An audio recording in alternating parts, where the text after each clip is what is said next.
ఈరోజు ప్రజా సమస్యల పరిష్కార వేదికలో ఆదోని సబ్ కలెక్టర్ గారికి వినతి పత్రం ఇవ్వడం జరిగింది. పాండవగల్ గ్రామంలో ప్రభుత్వ చెరువు ఆక్రమణకి గురైంది. దాన్ని వెంటనే సాగును ఆపండి అని చెప్పేసి ప్రభుత్వానికి విజ్ఞప్తి చేస్తా ఉన్నాం. అదేవిధంగా ఇప్పటి వరకు నాకు ఇచ్చినటువంటి ఎండార్స్మెంట్ ఆధారంగా చూస్తే అది ఈనాం పుంజి అని చెప్పేసి చెప్తా ఉన్నారు.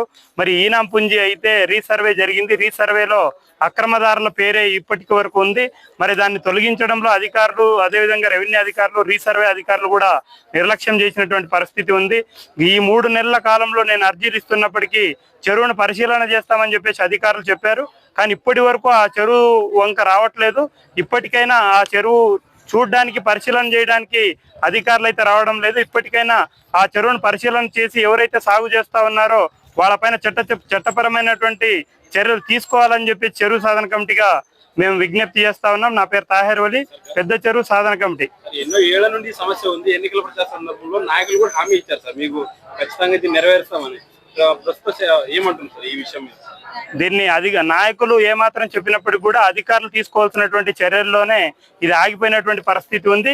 కానీ ఏది ఏమైనప్పటికీ కూడా అధికారులు దీనిపైన దృష్టి పెట్టి ఇప్పుడు కోర్టు పరిధిలో ఉన్నటువంటి చెరువుని అధికారులు వేగవంతం చేసి ఈ చెరువును సాధించుకోవాల్సినటువంటి బాధ్యత, అవసరం కూడా అధికారులపైనే ఉంటుందని మేము తెలియజేస్తాం. పూర్తిగా అధికారుల నిర్లక్ష్యమా లేక నాయకుల ఒత్తిడి వల్ల ఈ చెరువు నేటికి నిలిచిపోయింది?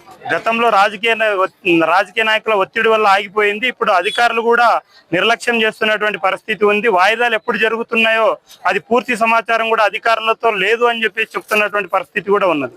మీరు వెళ్ళారా హైకోర్టుకు సంబంధించి ఈ విషయానికి? హైకోర్టుకు మేము వెళ్ళినప్పుడు అక్కడ ఉన్నటువంటి జీపీ గారు చెప్పారు, మీరు రావాల్సినటువంటి అవసరం లేదు, మీరు దీంట్లో ఇంప్లీడ్ అవ్వండి అని చెప్పారు. దీని గురించి ఏదైనా సమాచారం కావాలంటే ఇక్కడ ఉన్నటువంటి తహసీల్దార్ గారిని లేదా ఇప్పుడు ఉన్నటువంటి సబ్ కలెక్టర్ గారి దగ్గర వివరణ తీసుకోవాలి అని చెప్పారు.